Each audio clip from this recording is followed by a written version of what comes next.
Promodizer. Promodizer. Kunwari po mga promodizer kami, i-demo po namin sa inyo kung paano pumalakpak. Ganito lang po kadali.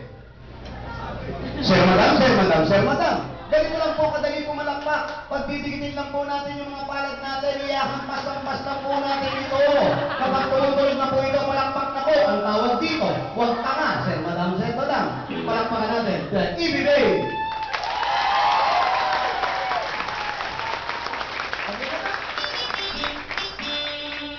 Marami pa rin tanga. Meron pa rin. Anyway, sanay na kami dyan. Ginagawa lang namin yung baka nagigising na kayo. Ngayon, kung hindi kayo sanay kami po, sanay kami dyan. Nakapag-show na kami sa ibang bansa.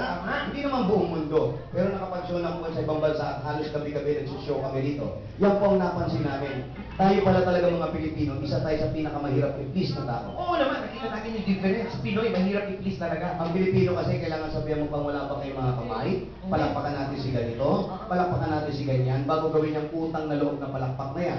Unlike sa ibang bansa, mga kaibigan, pagkanta mo, palakpakan na tao. Yeah. Pag ginanong may mukhang kanta sila, pag may bumaba, iyahatid ng palakpak. Pag may pumanik, sasalubungin ng palakpak. Pag may nag-joke pa palakpak, sisigaw tatawa. Masaya yung mga tao tapos minsan standing ovation pa pag pumapalakpak. Dito sa Pilipinas, dumudugo na ang ulo mo, nakatanga pa rin ang mga tao. Magtataka pa, ay, putang ina, dumugo. Tapos yung kasama, ganun din, ha? Dugo ba yan? Mga kaibigan, Comedy Bar po'y pinasok nyo lalo ngayong malapit ng Kapaskuhan, wala pong pakialaman. Correct. Hindi po kayo humihingi ng pambayad sa kabilang table na katabi ninyo na para mahiya kayo. Kung gusto nyo sumigaw, sumigaw kayo! Kung ayaw nyo sumigaw, huwag kayo sumigaw! Kata mo, sumisigaw nyo?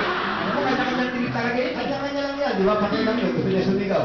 Ngayon, number one problem namin sa Comedy Bar pag may nakikita kami mga bata, may mga green joke kami nagagawa rito at mga murahan. Nagdadala kayo ng bata. Ano to? Jollibee? Babae. Problema pa rin natin ng babae. Pag kinakausap mo mga babae, ganyan. Excuse me, taga saan po kayo? Bago sumagot yan, may ugaling hapon. Gaganon muna. Huh? Galit pa yan.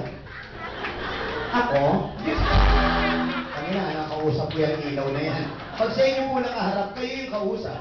At ugali-ugali ng mga babae habang kinakausap ko, habang nanonood ng show, ayan, mga nakaganyan. Ano tawag ka sa nakaganyan? Nakaganyan? Kalumbaba, di ba? Tapos yung iba naman, ayan, nakaganyan. Ayan, mga nakaganyan. Ano tawag yan? Nakaganito? Ang tawag naman dyan, kalong suso.